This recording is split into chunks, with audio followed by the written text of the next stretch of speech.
next to Mary Edwards. If you want to turn your camera on and unmute, and then Ms. Woods, if you Yes, would. ma'am.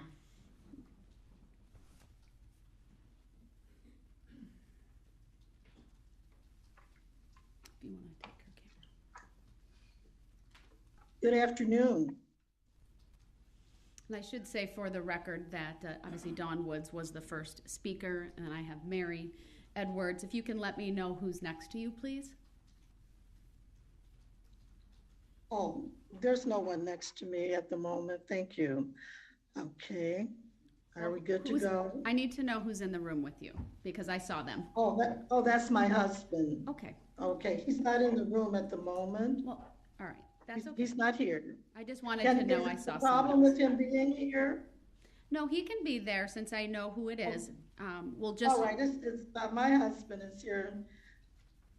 Will he be speaking or just you? No. No, he's not speaking. All right, go ahead. Thank you for being here today. And again, if I look like I'm looking to the side, it's because that's where the monitor that I can see you is located. So go ahead. Thank you, Judge. For the record, my name is Dr. Mary Darlene Edwards, and I am not the wicked grandmother of the West. I am the grandmother of Darrell Edward Brooks Jr., and I asked to be here today for two reasons. First of all, from the bottom of my heart, I want to offer my sincere apologies to those who have been hurt so badly by what has happened here, this tragedy that has been caused by my grandson. I want to also apologize to the family of the little boy. I understand their name is Sparks.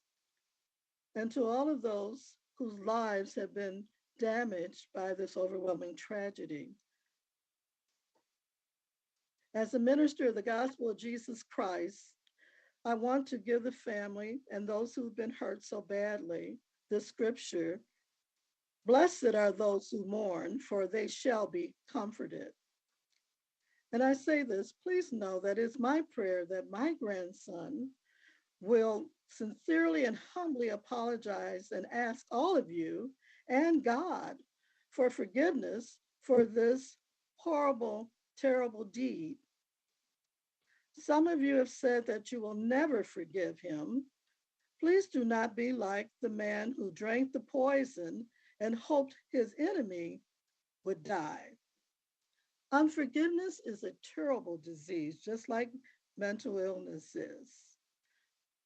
Truly, there have been many losses because of this tragedy. Darrell's mother has lost a son. I've lost a grandson. Darrell's children have lost a father, and Darrell has lost his mind and his life in the outside world. Darrell's behavior, including his voice, should get the attention of the powers that be, both near and far. Darrell has suffered from bipolar since the age of 12, and it was that disorder that caused him to drive through that crowd. It is my prayer that he will be treated for this illness and managed in a facility that addresses mental health concerns. We must start with a younger generation. Finally, I'm 80 years old, and I have been an ordained minister for the gospel of Jesus Christ for 47 of these 80 years.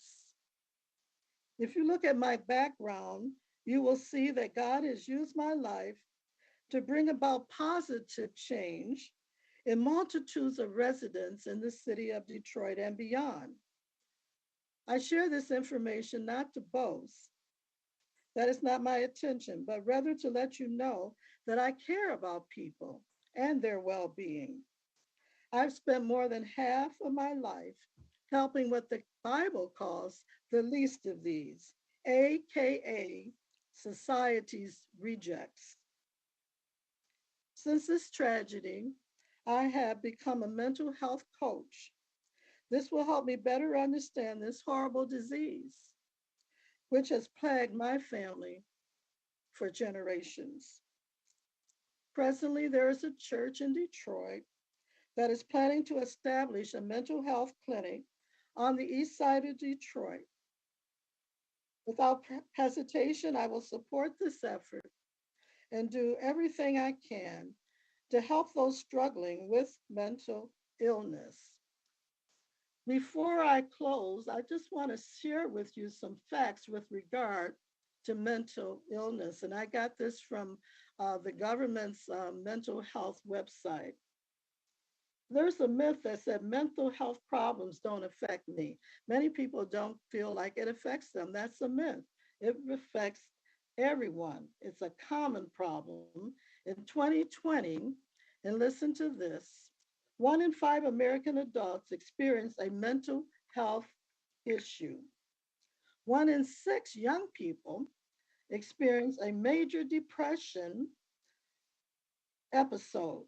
1 in 20 Americans lived with a serious mental illness, such as schizophrenia, bipolar disease, or major depression. Suicide is a leading cause of death in the United States. In fact, it was the second leading cause of death for people ages 10 to 24. It accounted for the loss of more than 45,979 Americans in 2020. That's nearly double the number of lives lost to homicide. As a result of this great tragedy, I'm dedicated to living the next chapter of my life with a mental health awareness campaign. I have faith to believe that God will hear the voices of all of those impacted by this horrible disease, as well as the cries of the mentally ill. I thank you for this opportunity to share with you from the bottom of my heart, and my prayers will continue on for those who have been affected. God bless you all. Thank you, Ms. Edwards.